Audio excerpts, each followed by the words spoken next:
kuatkan hati. Negeri ini memanggilmu kawan. Belajar bergerak berbagi untuk negeri.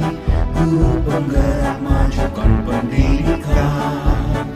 Guru penggerak menghamba pada murid. Kreatif rancang pembelajaran. Hargai potensi, tingkatkan prestasi. Lahirkan profil pelajar Pancasila. Belajar bergerak berbagi untuk negeri. Kita menjalin kolaborasi. Belajar bergerak berbagi untuk negeri. Demi bakti pada Ibu Pertiwi.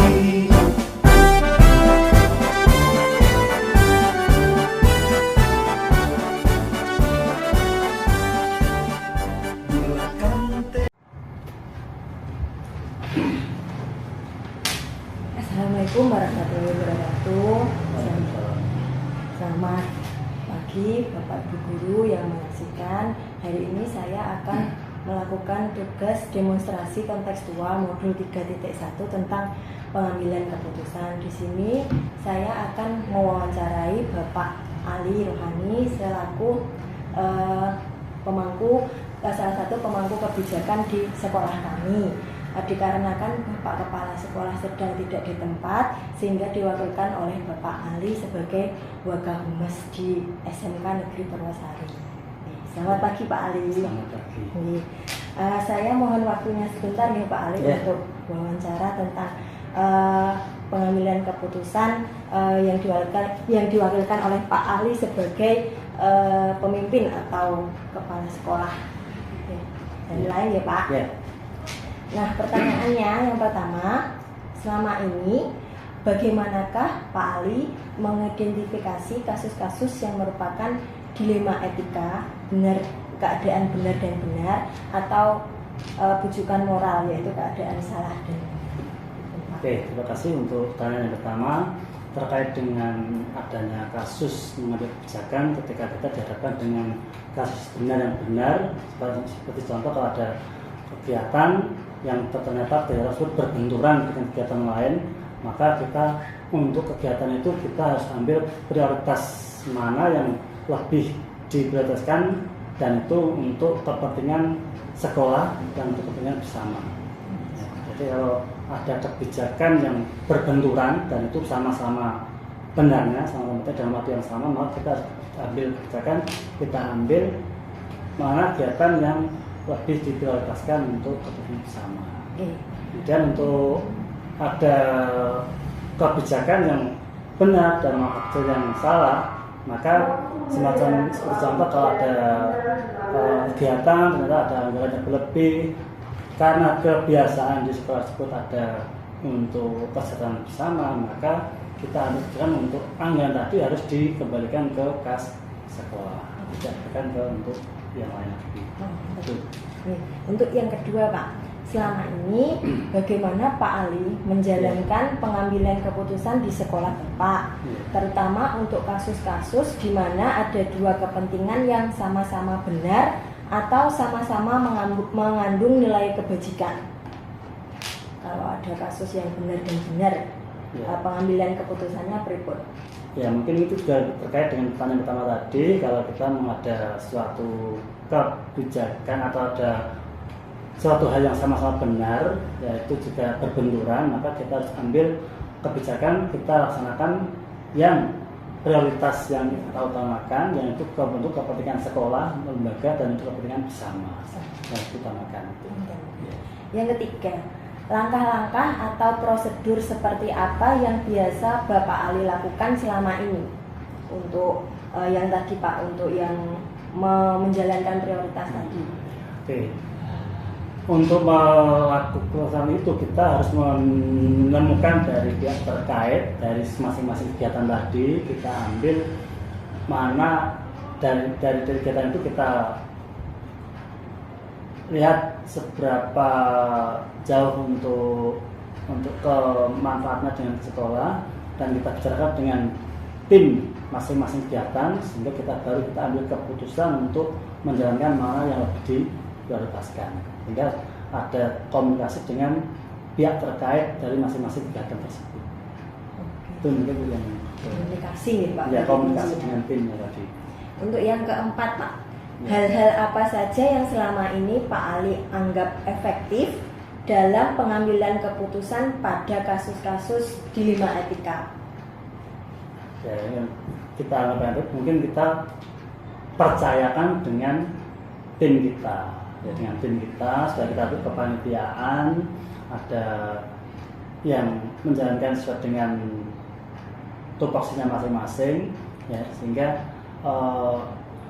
dari masing-masing penanggung jawab kegiatan tadi kita bisa untuk melaksanakan kegiatan sesuai dengan perencanaan tadi. Itu mengatur dengan masing kegiatan. Yang kelima Pak, hal-hal apa saja yang selama ini merupakan tantangan dalam pengambilan keputusan pada kasus-kasus dilema etika? Tantangannya.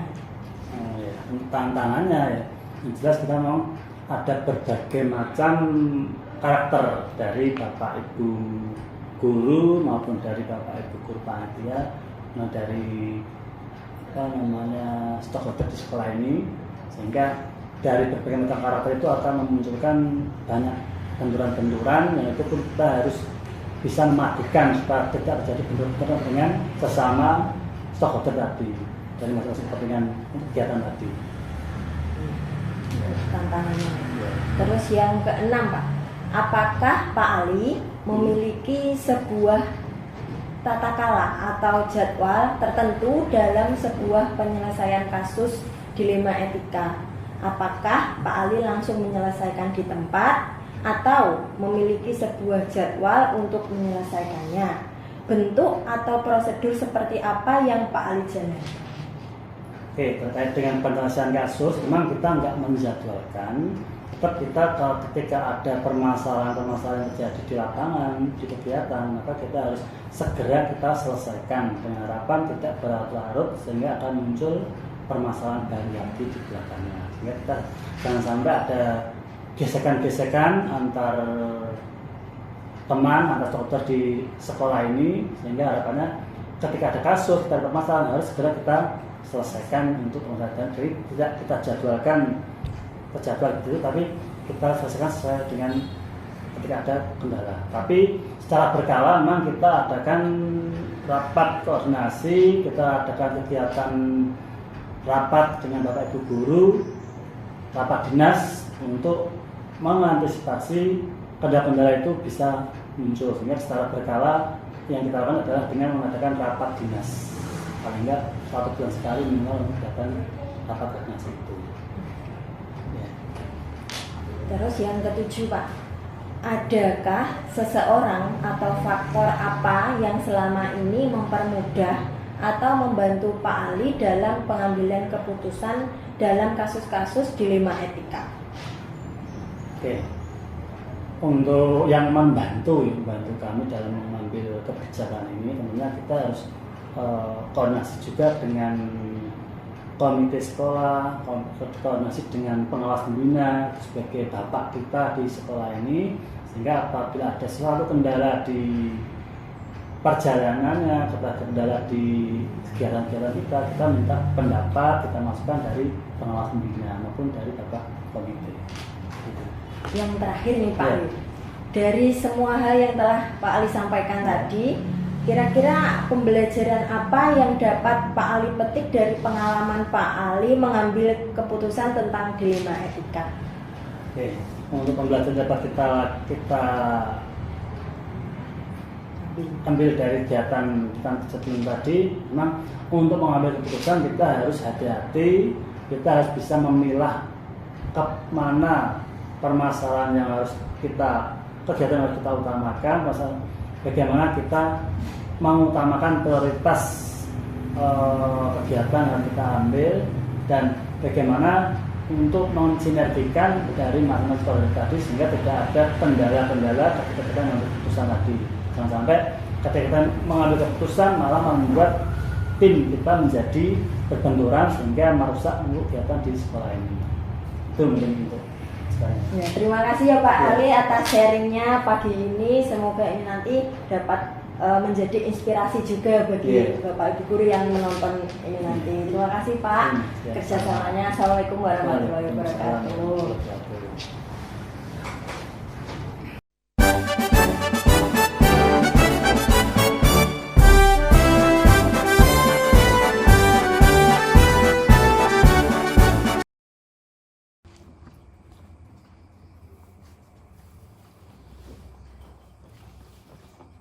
Pada wawancara yang kedua ini saya akan mewawancarai Bapak Sudarta selaku Kepala Sekolah dari SDN berapa Pak? Sengon 1 Kecamatan Ngambon. SDN Sengon 1 Kecamatan Ngambon.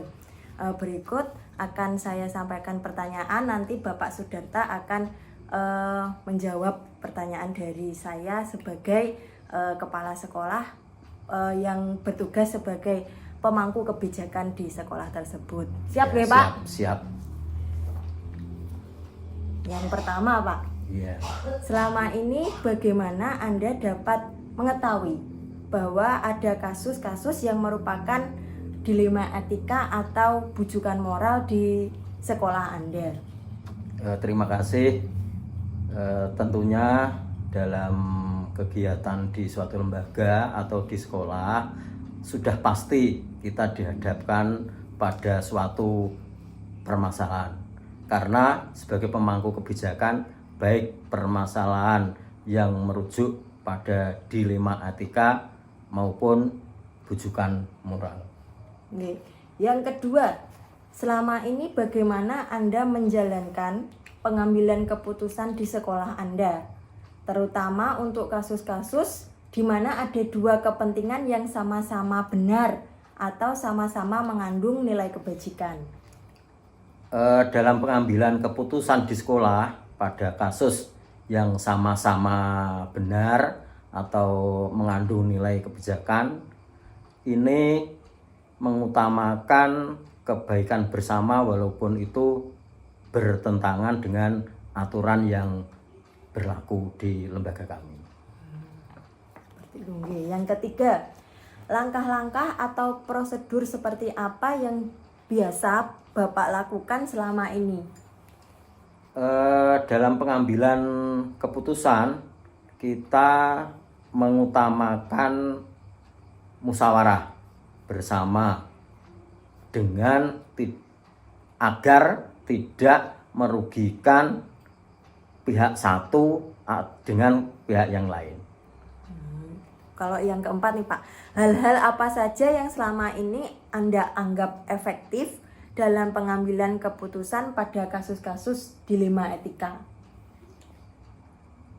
Dalam menyampaikan keputusan, kita dengan cara terbuka tanpa adanya pihak yang dirugikan antara pihak satu dengan pihak yang lainnya. Berarti dengan cara yang terbuka itu ya Pak? Iya, dengan cara terbuka. Ini lebih efektif kalau menurut kami selaku pemangku kebijakan atau yang dituakan di suatu lembaga. Selanjutnya, hal-hal apa saja yang selama ini merupakan tantangan dalam pengambilan keputusan pada kasus-kasus dilema etika? Dalam pengambilan keputusan ini harus adil. Jadi tadi saya sampaikan yang antara pihak satu dengan pihak yang lainnya agar tidak sama-sama dirugikan. Maka suatu pengambilan keputusan harus adil. Tidak merugikan pihak satu dan pihak lainnya. Tidak merugikan pihak satu dengan pihak yang lainnya. Mencari keadilannya tadi. Yang selanjutnya, apakah Anda memiliki sebuah tata kala atau jadwal tertentu dalam sebuah penyelesaian kasus dilema etika? Apakah Anda langsung menyelesaikan di tempat atau memiliki sebuah jadwal untuk menyelesaikannya? Mungkin ada prosedur atau bagaimana? Dalam mengambil sebuah penyelesaian, ini harus didalami permasalahannya terlebih dulu. Jadi baru di kemudian hari ini diselesaikan dalam musyawarah, sehingga dalam keputusan ini yang saya lakukan tentunya terjadwal. Gitu. Terjadwal. Jadi dengan memahami duduk permasalahannya terlebih dahulu, setelah didalami baru kita kumpulkan baik itu pihak yang terkait atau yang bermasalah dengan pihak lainnya, agar semua dengan cara terbuka akan lebih klop untuk penyelesaiannya. Selanjutnya nggih Pak, adakah seseorang atau faktor-faktor apa yang selama ini mempermudah atau membantu Anda dalam pengambilan keputusan? Dalam pengambilan keputusan tentunya ada seseorang yang kita ajak berdiskusi, karena kita ini adalah merupakan sistem. Jadi dalam pengambilan keputusan ini tadi saya sampaikan harus seadil-adilnya, jangan sampai ada salah satu pihak yang merasa dirugikan. Jadi suatu sistem itu namanya pimpinan, ini tentunya juga mempunyai orang yang dipercaya untuk diajak menyelesaikan suatu masalah. Yang selanjutnya, dari semua hal yang telah Bapak sampaikan tadi, kira-kira pembelajaran apa yang dapat kita petik dari pengalaman Bapak mengambil keputusan tentang dilema etika itu, Pak? Dari pembicaraan kita yang kita bahas pada kesempatan ini, bahwa suatu permasalahan itu dapat diselesaikan dengan cara bermusyawarah. Itu yang lebih efektif. Kuncinya gitu Pak? Ya, kuncinya selalu bermusyawarah dengan stakeholder maupun dengan pihak-pihak yang terkait. Terima kasih Pak atas waktunya. Saya dapat mengambil banyak pembelajaran dari pengambilan keputusan yang sudah Bapak sampaikan tadi. Semoga dapat bermanfaat bagi semuanya. Terima kasih. Saya akhiri. Wassalamualaikum warahmatullahi wabarakatuh. Waalaikumsalam warahmatullahi wabarakatuh.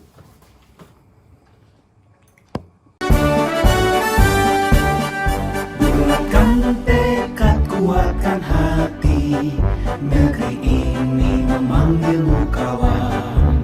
Belajar bergerak berbagi untuk negeri, guru penggerak majukan pendidikan. Guru penggerak menghamba pada murid, kreatif rancang pembelajaran. Hargai potensi, tingkatkan prestasi, lahirkan profil pelajar Pancasila.